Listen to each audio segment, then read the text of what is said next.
Setelah adanya sumur bor ini, kami sangat terbantu. Pak ya. Nah, bahkan dari area 40 hektar ini bervariasi tanamannya. Ada jagung, ada tembakau, ada cabai seperti ini, Pak ya. Sarikan dengan cabai tembakau itu. Jadi kami sangat terbantu, Pak. Malahan kawan-kawan kami yang lain itu yang tidak punya sumur minta untuk dibangun juga gitu, untuk Pak ya. dibangunkan. Pompa ini secara fisik ya, termasuk pompa memang dia nggak terlalu kelihatan, cuma manfaatnya, kontribusinya kepada masyarakat desa itu besar secara langsung. Contohnya gini kan, dia tuh bisa mengubah lahan yang tidak produktif jadi produktif. Indonesia sebagai negara agraris harus menjamin tersedianya air bagi para petani. Pemerintah melalui Kementerian Pekerjaan Umum dan Perumahan Rakyat telah membangun berbagai macam infrastruktur sarana penyedia air yang digunakan untuk membantu para petani yang berupa sumur pompa. Sumur pompa ini merupakan barang milik negara atau aset negara yang didanai menggunakan APBN dari pajak yang Anda bayarkan dan tentunya memiliki manfaat bagi masyarakat yang ada di sekitarnya. Seberapa pentingkah sumur pompa ini bagi masyarakat sekitar? Kita akan segera mengetahuinya. Saya IGD Tri Prasetya. Selamat datang di vlog KPKNL Mataram. Inilah sumur pompa Sumbawa.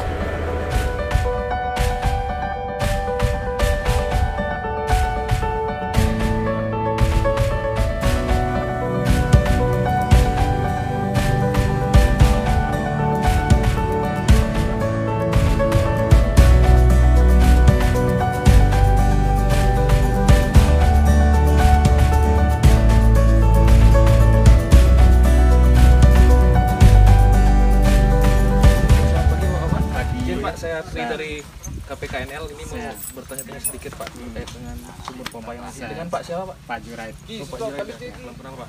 Dengan Pak Taufik. Pak Taufik ya. Oke Pak. Bapak selaku apa Pak? Operator. Operator. Bapak juga operator Pak ya? Iya, operator. Operator terkait ini ya penggunaan dari Penggunaan sumur pompa. Mungkin saya bisa ini Pak ya. Tanya-tanya sedikit terkait dengan rumah pompa. Iya.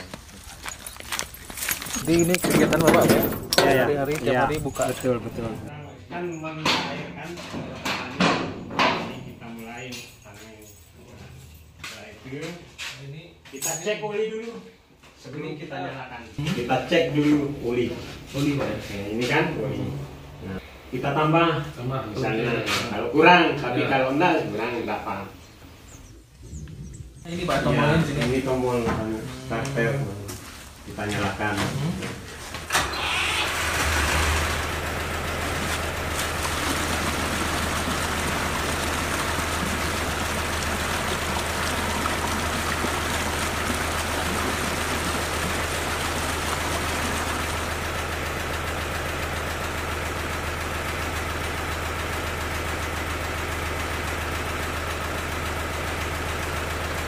Oke Pak Jurit. Ya. Nah tadi kan sudah dijelaskan tuh Pak terkait dengan bagaimana prosedur penggunaan sumur pompa itu ya. Iya. Nah itu mungkin sekarang bisa dijelaskan Pak terkait dengan kegunaan dari sumur pompa itu. Iya. Atau kondisi dari wilayah ini sebelum adanya sumur pompa. Sebelum ada sumur pompa, kami petani di sini biasanya mengandalkan tada hujan.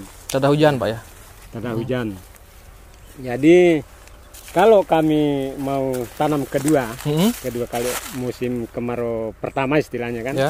Kalau yang pertama itu kan musim penghujan. Ya. Nah, yang MK1 itu untuk 2 kali. Agak kesulitan kami sebelum ada sumur bor. Sebelum ada sumur itu ya. Tapi setelah adanya sumur bor ini kami sangat terbantu petani. Pak ya. Ya, bahkan dari area 40 hektar ini bervariasi tanamannya. Ada jagung, ada tembakau, ada cabai seperti ini Pak ya. Sarikan dengan cabai tembakau itu. Jadi kami sangat terbantu Pak. Malahan kawan-kawan kami yang lain itu yang tidak punya sumur minta untuk dibangun juga gitu, untuk Pak ya. dibangunkan. Kalau terkait ini Pak, panennya berapa ini Pak setelah adanya sumur ini? Sumur pompa. Dalam 1 tahun itu 1 kali panen, tapi bisa 2 kali panen, tapi kurang maksimal. Sebelum ada sumur bor. Nah, setelah adanya sumur bor itu sampai 2, 3, 4 kali kita tanam panennya. Jadi hasilnya sangat maksimal. Ya, Pak, sangat membantu sekali dengan adanya keberadaannya sumur pompa ini. Jadi sangat kami dibantu petani. Baik Pak Jurid, tadi kan sudah dijelaskan Pak bagaimana kegunaan dan manfaat sumur pompa bagi warga sekitar. Nah tentunya itu di dalam kehidupan kan pasti tidak selalu lurus-lurus Pak ya, pasti ada permasalahan atau dan sebagainya. Nah itu mungkin bisa dijelaskan Pak, bisa. Bagaimana kendala sumur pompa? Kendala itu ada. Jangankan di orang banyak anggota tani, di dalam keluarga itu kan ada kendala. Apalagi nih orang banyak anggota tani, tapi bisa kita selesaikan secara musyawarah mufakat. Kita ajak mereka berembuk bagaimana persoalan ini kita pecahkan bersama. Bisa seperti apa itu Pak? Ya, air kecil, air yang kecil gitu ya. Karena biasanya mungkin ada kesalahan di sumur pompanya, maka itu kita usulkan ke kabupaten untuk diperbaiki. Akhirnya turun sudah orang kabupaten perbaiki. Itu sih tadi masalah. Termasuk itu tadi masalah solar. Oh, solar ya. Solar itu tidak langka, tapi kami dibatasi membeli hanya 100.000 ya per satu kali pergi dalam satu hari. Itu sih. Kalau untuk perawatan mesin itu gimana Pak? Itu ada kendala? Ada sih, tapi kami harus laporkan ke kabupaten. Nah, orang kabupaten lah menyelesaikan, memperbaiki. Misalnya mesin rusak apa itu kita laporkan ke kabupaten, ke UP namanya. UP-nya. Nah, UP Jiat namanya. Nah, kita laporkan, lantas dia turun sudah lihat apa yang rusak. Datanglah mereka mekaniknya datang untuk memperbaiki. Selesai sudah. Akhirnya operasi lancar lagi airnya karena sudah diperbaiki. Berarti koordinasinya bagus. Iya, koordinasinya bagus antara kami operator dengan petani dengan orang kabupaten, khususnya di kantor OP Jiat namanya. Untuk pengamanan sumur pompa ini gimana Pak? Harus kita Pak standby. Tadi kan saya lihat itu ada dikunci. Iya, gitu, kita kunci. Harus kita standby di lokasi Pak, supaya barang-barang yang di dalam itu tidak dicuri orang.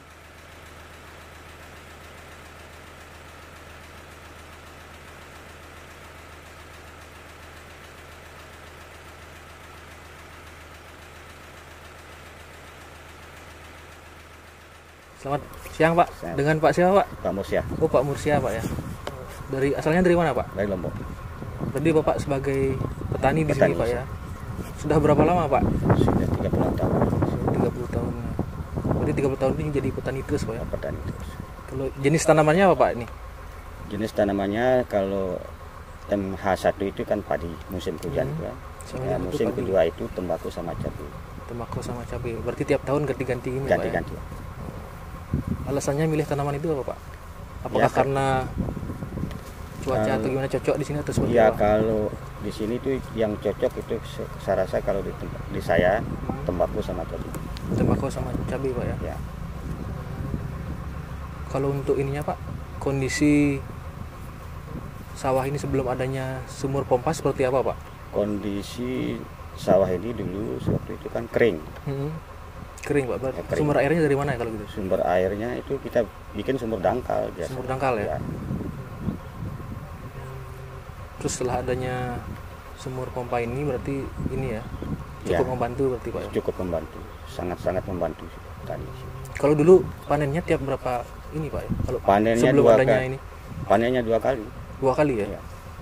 Kalau sekarang 3 kali. 3 kali Pak ya? Berarti lebih membantu lah. Lebih sangat membantu berarti ya? Membantu sama petani seadanya sumur pompa itu. Iya Pak.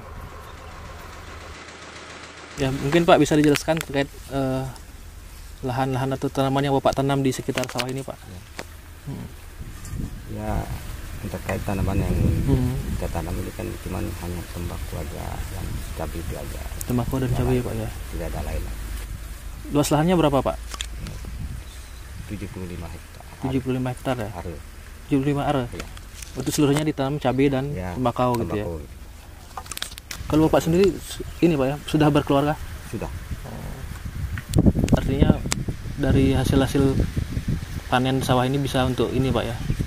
Untuk menghidupi keluarga gitu ya? Menghidupi keluarga dan untuk anak-anak. Kalau terkait ininya Pak, kondisi sebelum dan sesudah adanya sumber pompa ini seperti apa Pak? Kondisi dulu itu kan semua di sini itu kering. Kering Pak ya. Kita bikin sumur dangkal biasa kita gali sendiri. Kita pikul airnya, kita airi satu per pohon itu tembakau, cabai sama cabai itu. Kita pikul itu airnya. Kalau sudah adanya sumur pompa ini sangat-sangat terbantu sudah kita bisa sekitar dulu kan 1 kali panen tanam padi sama tanam tembakau cukup sudah. Cukup Pak. Bisa kita tanam cabai kalau dulu. Kalau sekarang adanya sumur pompa ini bisa kita tanam cabai lagi. Artinya sangat-sangat membantu Pak ya, Sangat. adanya sumur pompa ini.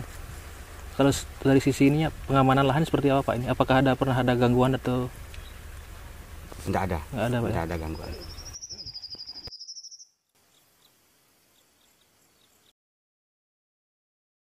Nah, kemarin kan kita udah melakukan kunjungan nih ke salah satu satker di bawah KPKNL Mataram tuh, satker Balai Wilayah Sungai Nusa Tenggara 1 ya, yang dimana itu mereka tugasnya mengelola BMN, salah satunya adalah sumur pompa gitu kan, yang dimana itu sangat memberikan manfaat bagi petani dan warga sekitar. Nah itu bagaimana sih menurut pandangan Pak Sep selaku pengelola melihat fenomena seperti ini? Ya, kalau secara umum memang BMN yang ada di BWS itu memang langsung bersentuhan dengan masyarakat Ya. karena memang penggunaannya untuk itu. Nah, contohnya ini untuk rumah sumur pompa ini, kalau bisa kita gambarkan seperti ini ya, dia tuh secara fisik ya, rumah sumur pompa memang dia nggak terlalu kelihatan, cuma manfaatnya, kontribusinya kepada masyarakat pedesaan itu besar secara langsung. Nah, contohnya ini kan, dia tuh bisa mengubah lahan yang tidak produktif jadi produktif. Nah, jadi bisa meningkatkan penghidupan masyarakat pedesaan. Terus yang berikutnya mungkin dengan adanya rumah sumur pompa itu kan tadi ya lahan tidak produktif menjadi produktif, sehingga dengan sendirinya dia akan meningkatkan leverage aset di lokasi sekitar. Nah, lahan-lahan yang tadinya tidak memiliki nilai secara ekonomi dengan adanya rumah sumur pompa itu kan dia akan memiliki nilai marketable. Nah, dengan marketablenya aset-aset ini dia bisa dijadikan jaminan kredit lah, contohnya seperti di bank. Nah, sehingga apa itu bisa mendorong perekonomian pedesaan itu lebih bergerak seperti itu. Jadi secara fisik tidak kelihatan tapi kontribusinya sangat besar. Kalau saya lihatnya sih seperti itu. Jadi ada semacam multiplier effect ya terkait dengan multiplier effect itu yang sebetulnya kita perlukan nih, terutama di pedesaan, sehingga bisa meningkatkan pedesaan, ekonomi pedesaan secara umum. Baik, terima kasih Pak atas waktunya dan penjelasannya tadi sangat menarik dan sangat bermanfaat sekali. Semoga sinergi yang selama ini terjalin dengan para pekerja di KPKNL Mataram dapat terus terjaga Pak ya. Dan bagaimana semangat untuk mengelola aset negara ini dapat selalu diwujudkan. Terima kasih Pak. Ya, sama-sama. Pak, izin Pak, saya Tri dari KPKNL, mungkin mohon minta waktunya sebentar Pak untuk kita bincang-bincang. Nah ini Pak, sebelumnya kami kan tim dari KPKNL sudah melaksanakan kunjungan ke salah satu ini Pak, pompa air yang ada di Sumbawa Pak. Nah di situ kami telah melihat bagaimana terkait dengan penggunaan BMN sumber pompa air ini, bagaimana itu bisa mendukung dan mendorong terkait dengan untuk kesejahteraan para petani di sana Pak ya. Nah di situ juga kami sempat berbincang-bincang dengan para petani bagaimana keadaan sebelum dan sesudah dengan adanya sumber pompa itu. Dari cerita mereka sih itu sangat-sangat mendukung dan sangat-sangat membantu mereka gitu Pak. Nah mungkin bisa dijelaskan Pak terkait dengan bagaimana tugas dan fungsi dari Satker Balai Wilayah Sungai Nusa Tenggara 1 ini selaku instansi vertikal di Kementerian Pekerjaan Umum dan Perumahan Rakyat. Baik, terima kasih Pak Tri. Ya. Jadi Balai Wilayah Sungai ini berupa balai yang merupakan UPT dari Kementerian PUPR.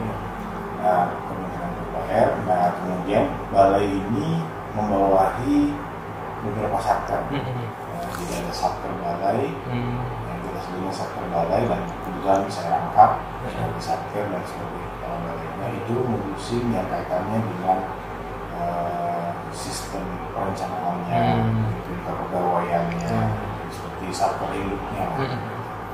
Kemudian juga ada satker yang bertugas dia melakukan pembangunan, seperti satker bendungan, satker PJPA, satker PJSA. Kalau PJPA itu yang dia memanfaatkan air. Oh, pemanfaatan air Pak ya? Seperti misalnya yang kemarin pavilion di Sumbawa itu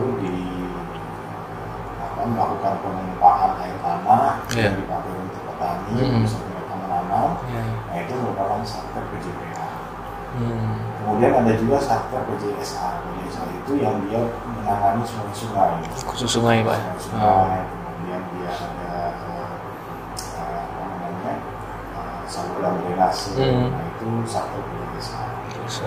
Kemudian ada lagi yang menangani yang mengelola, bukan mengelola tapi memelihara aset. Memelihara aset. Satker OP kita. Jadi aset-aset kita yang sudah terbangun itu dipelihara, dioperasikan dan dipelihara oleh satker OP. Jadi itulah satker-satker yang ada di BWS SMP 1. Nah BWS SMP 1, BWS Nusa Barat ini kebetulan karena wilayah sungai Pulau Lombok dan Pulau Sumbawa itu strategis nasional, jadi kewenangan pusat, jadi kewenangan pemerintah.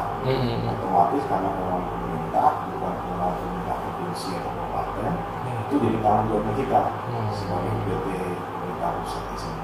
Selaku perpanjangan tangan Pak ya, pemerintah Kementerian PUPR. Jadi segala yang urusan yang berkaitan dengan air di NTB ini itu menjadi tanggung jawab orang.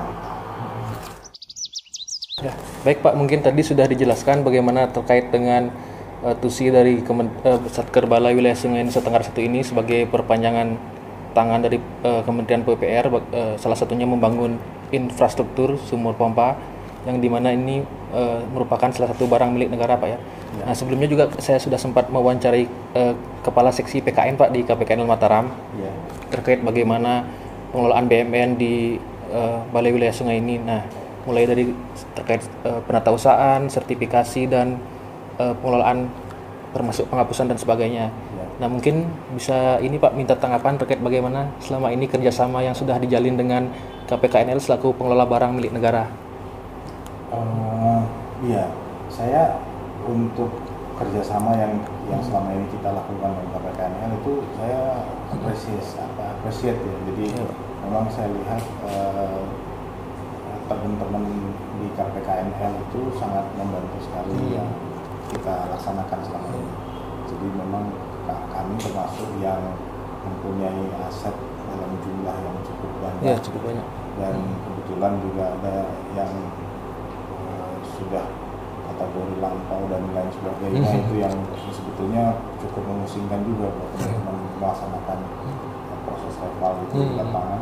Tapi berkat dorongan dan semangat dari teman-teman di KPKNL, terutama Pak Hendra, kebetulan Pak Hendra ini namanya sama saya, jadi beliau semangat bahkan rajin datang langsung ke lokasi membantu juga dan mendorong, terutama komunikasi juga kita dengan teman-teman BPN sertifikasi itu, sehingga akhirnya proses yang kita lakukan di NTB ini kategorinya lancar dibanding saya juga sering kan kami juga melakukan VCON pada saat pandemi ini kan VCON dengan teman-teman di daerah yang lain, dan saya melihat bahwa yang kita lakukan di NTB kategorinya termasuk yang cukup paling salah satu yang paling baik Pak dalam pelaksanaan itu.